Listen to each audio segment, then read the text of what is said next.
Creo que todos acá conocemos Crunchyroll, y si no lo conocen se los presento. Crunchyroll es una plataforma online que te permite ver todos los animes en buena calidad sin anuncios a cambio de que pagues una suscripción mensual o anual. En pocas palabras, es el Netflix de los animes. Esta plataforma es la más importante en el mundo anime debido a que fue el primero en darle exclusividad a la animación japonesa, además de darle tantos beneficios al consumidor otaku como mostrar más animes subtitulados, estreno de capítulos a la misma hora de su estreno en Japón, doblajes exclusivos, una waifu, una lista de animes favoritos de J Balvin, entre más cosas. Actualmente Netflix está intentando dominar este mercado, sin embargo, por más animes propios que intente tener, nunca llegarán a ser lo que Crunchyroll fue, es y será siempre. Explico todo esto para que entiendan lo importante que es esta empresa para el mundo anime y también entiendan el gran impacto mediático que tienen los Crunchyroll Awards. Este evento representa más que unos simples premios. Es el momento donde todo el mundo puede apreciar a los mejores animes, los esfuerzos no solo del creador de una historia, también de la gente que trabajó en la animación, los seiyus, la banda musical y más cosas que hacen que este medio audiovisual sea algo increíble. Un evento en el que todos los otakus nos reunimos para festejar la existencia del anime. Tristemente los de Crunchyroll son tan huevones que hicieron el peor formato de votación, la peor gala de premios, trajeron los peores jurados, las 2 horas más aburridas de mi vida y dividieron el fandom de anime. Inicia el video.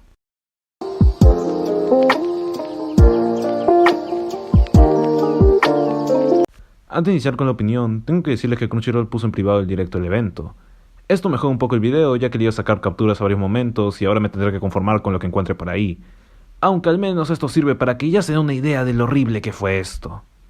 Lo primero que deben saber es que un ranking de animes en Twitter tiene la misma o mucha más credibilidad que estos premios. El ganador de cada categoría no lo decía un juez especializado en series o animes, lo decía la gente a través de sus votaciones, es decir, gana el que tenga el fandom más grande o el que esté en tendencia al momento de la votación. Pero fuck, go vi en la página de Crunchyroll que se había jurados. Tienes toda la razón, querido senpai. Sí hay jurados, pero su única función es escoger a los nominados, porque después de ahí no hacen absolutamente nada. Me acuerdo que cuando ibas a votar, Crunchyroll te dejaba ver a los jurados. Era una lista extensa de personas. Eso solo me hace preguntar, ¿era necesario tantos jurados para decidir los nominados finales? Estoy muy seguro que yo y el que está viendo este video podíamos haber puesto los mismos nominados, no porque sepamos más de anime, es porque solo escogieron a los animes más famosos y no los mejores de su categoría. Animes como Gear M, que aún siendo poco conocidos tuvieron buenas críticas, quedaron afuera de los nominados por animes basura pero populares. Ahora, si tienes buen ojo te habrás dado cuenta de algo que no cuadra del todo. ¿Ya te diste cuenta? ¿Te diste cuenta? Te preguntarás, ¿por qué el anime Scott Pilgrim estrenado en 2023 está nominado? Aquí viene mi segundo problema con este formato de votaciones. Los Crunchyroll Awards 2025, que cuentan solo los animes de 2024, no cuentan todos los animes de 2024. En realidad solo cuentan los animes que se estrenaron en los primeros 9 meses del año. ¿Qué pasa con los 3 meses restantes? Son reemplazados con los 3 meses finales de 2023. Es decir que Scott Pilgrim, anime estrenado en noviembre de 2023, no participó en los Crunchyroll Awards de su respectivo año, tuvo que esperar a los Crunchyroll Awards de 2024 para participar y esperar a ganar las votaciones que se hicieron a mitades de 2025. ¿Ven el problema? Son votaciones injustas porque ni siquiera ganará el que tenga el fandom más grande, ganará el último anime que fue tendencia. ¿No me creen? Vamos con el ganador de este año. Solo Leveling. Todos teníamos claro que el anime del año es Frieren, pero ganaría Dan Dan Dan porque niños de 13 años son los que están votando. Claro que Solo Leveling tenía un fandom grande que iba a dar pelea. Al final de todo, la segunda temporada logró ser de la más amada en el año 2025. Hablamos de que la temporada 1 de Solo Leveling ganó anime del año por su segunda temporada que ni siquiera se estrenó en el 2024.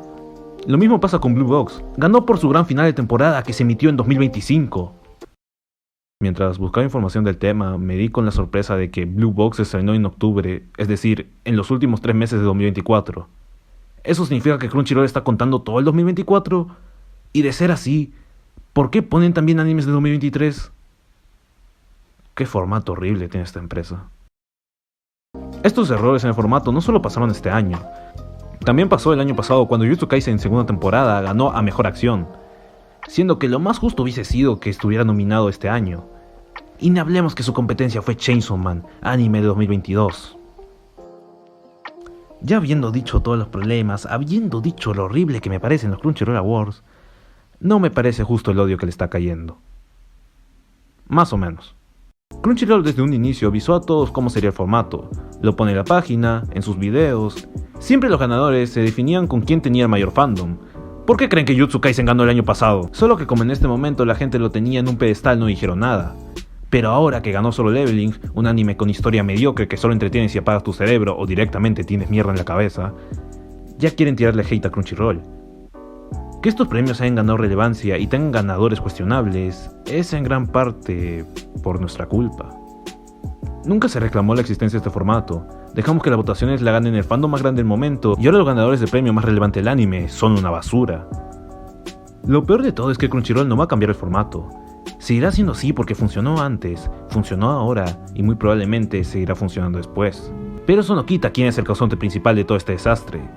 Crunchyroll por fin pudo cambiar el mundo anime, dándole más reconocimientos a las historias que se lo merecen, a la gente que trabajó detrás de esto. Tristemente, de eso no tratan estos premios. Estos premios lo ganan el anime tendencia al momento, siendo a veces una burla a todos los grandes animes que hay detrás. Que a Crunchyroll le haya parecido una buena idea que así se llevaran los premios, habla de lo mal que estamos. Estos premios son un gran avance para el mundo otaku, pero a la vez es un retroceso.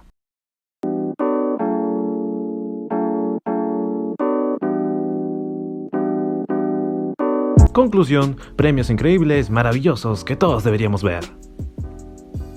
Crunchyroll, contrátame, ya trajiste una VTuber, ¿por qué yo no podría estar ahí? Sé que este video es diferente a los demás que tengo, pero era necesario hablar del tema después de lo sucedido. Perdonen si es un poco corto, quería ser lo más directo posible para que entiendan el verdadero problema de estos premios. Se supone que esta semana era video de Bonnie Girl Senpai, pero como a nadie le interesó lo de la primera temporada, hablé de esto. Igual vean el video de la próxima semana. No saben cuánto me costó ver esa película horrible que arruinó todo mi cariño que le tenía a esta franquicia. Pero bueno, al final de todo esta es mi opinión y ustedes pueden tener la suya. Si están en desacuerdo o de acuerdo con lo que dije, pueden dejarlo en los comentarios. Yo los leeré y así podremos debatir libremente por qué yo tengo la razón. Únanse al servidor de Discord para socializar más, síganme en Instagram y en Twitter, recuerden que hago streams los fines de semana y sin más, nos vemos la próxima semana. O tal vez no. Váyanse a dormir.